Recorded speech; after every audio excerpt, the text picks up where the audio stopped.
우리가 하는 수많은 말과 발표, 메시지들은 사람들에게 쉽게 잊혀진다. 하지만 어떤 메시지들은 우리의 기억에 남아 우리가 행동하게 만들고 삶의 원동력이 되기도 한다. 책 스틱은 기억은 찍찍이와 비슷하다. 당신의 뇌에는 무수한 고리가 있고 고리가 많은 메시지일수록 당신의 기억에 달라붙기 쉽다. 라고 말하며 우리의 메시지에 고리를 달기 위한 법칙들을 소개한다. 이번 영상에서는 스틱에서 소개하는 기억에 남는 메시지를 만드는 방법 4가지를 알아보도록 하겠다. 1. 핵심 메시지 한 가지만 남겨라. 메시지를 만들 때 내용이 너무 많으면 사람들은 기억하지 못한다. 중요하지 않은 부분을 없애고 또 없애 핵심 메시지 단 한 가지만 남겨두어야 한다. 이때 정보의 수준을 낮추거나 요약문을 만드는 것이 아니라 전체 메시지를 아우르는 핵심을 찾는 것이 중요하다. 톰 콜리츠 대령은 각각의 부대가 어떤 일을 하고 특정한 순간에 어떠한 행동을 취할 것인지 지정할 정도로 세세한 계획을 세웠다. 하지만 그는 이내 이런 세세한 계획이 아무런 쓸모가 없다는 사실을 깨달았다.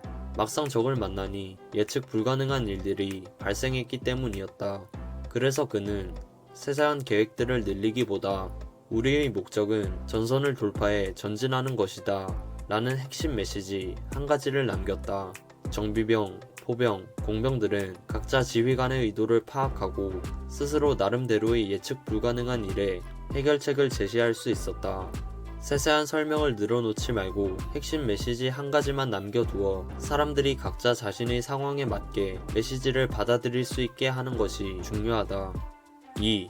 의외성을 만들어라. 사람들이 관심을 끄는 법은 패턴을 파괴하는 것이다. 허를 찌르는 메시지는 우리에게 예상치 못한 충격을 주고 우리를 집중하고 생각하게 만든다. 이를 위해서 당신이 전하고자 하는 메시지에 사람들이 일반적으로 어떤 추측을 할지 생각해 보아야 한다. 그러고 나서 사람들의 생각을 깨트리며 메시지를 제시하는 것이다. 다음 문장을 살펴보자. 상어의 습격을 받을 확률은 한 해 평균 0.4명으로 생각보다 낮다. 아하, 그렇구나. 생각보다 상어에게 습격받을 확률이 낮구나. 하지만 이 메시지는 금세 잊혀진다. 또 다른 문장을 살펴보자. 사슴에게 죽임을 당할 확률이 상어에게 습격받을 확률보다 더 높다. 사슴이 당신을 죽일 확률은 상어의 300배나 된다. 아니, 귀여운 사슴이 상어보다 더 위험하다고? 그것도 300배나 더? 이 메시지는 기억에 남는다. 사람들이 가진 귀여운 사슴의 이미지를 깨트리며 메시지를 제시해 상어 습격의 확률을 효과적으로 전달했다. 이렇듯 사람들이 가지고 있는 통념이나 상식을 깨면 메시지는 착하고 달라붙는다.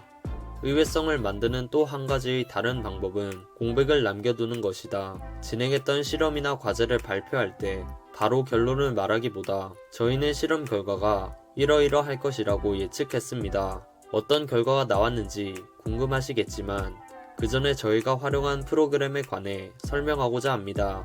라고 말한다면 결과에 대한 사람들의 궁금증을 일게할 수 있다. 3. 구체적이고 익숙한 사례를 활용하라. 저자는 사람들이 더 많이 알고 전문가가 될수록 지식의 저주에 빠진다고 말한다. 아는 만큼 보인다고 전문가가 될수록 구체적인 세부 사항을 패턴의 상징과 단연간의 경험에서 비롯되는 통찰력으로 인식한다. 하지만 일반 사람들에게는 그렇게 보이지 않으니 메시지가 잘 전달될 수 없다. 모든 사람들이 알 수 있는 공통 언어를 찾아야 하고 그것은 바로 구체적이고 익숙한 사례이다. 엘리엇이라는 교사는 초등학교 3학년들에게 마틴 루터 킹의 암살 사건이 가지는 의미를 설명해야 했다. 그는 갈색 눈의 아이들과 푸른 눈의 아이들을 분류하고 눈이 갈색인 아이들이 더 우수하다 라고 말했다. 학생들은 푸른 눈의 아이들을 차별하고 우정이 파괴되었다. 그런데 다음날 사실 눈이 푸른 아이들이 더 우수하다 라고 말하자 상황은 반대가 되었고 학생들은 갈색 눈의 아이들을 차별하였다. 그의 가상실험은 학생들에게 편견이 무엇인지 구체적으로 체험하게 해주었고 이런 메시지는 학생들의 기억 속에 남았다. 한 학생은 15년 후 다큐멘터리 프로그램에 출연해 그것은 내 일생을 통틀어 가장 심오한 경험이었다 라고 했다. 언어는 추상적이지만 삶은 추상적이지 않다. 구체적이고 익숙한 사례를 통하여 추상적인 개념을 설명하는 것이 바람직하다. 4. 감정을 자극하라. 통계 자료는 사람들을 보다 분석적이고 이성적으로 만든다. 분석적인 사고는 감정을 억제한다. 하지만 사람들에게 메시지를 전달해 그들의 행동을 바꾸고 싶다면 그들의 감정을 자극해야 한다.